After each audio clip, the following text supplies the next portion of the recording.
তো আমাদের এখানে হচ্ছে আজকে মাসান বাবার পুজো। যেহেতু জ্যৈষ্ঠ মাস মল মাস পড়েছে, তাই বৈশাখ মাসের আগেই আর কি পুজোটা শেষ করে দিতে হবে।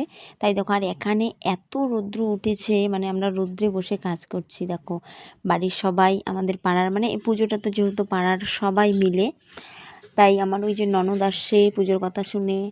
তারপরে যেটা আমার ওই যে আমার শাশুড়ি হেলে হেলে কাজ করছে, আর আমি এখানে গুড় কাটছি।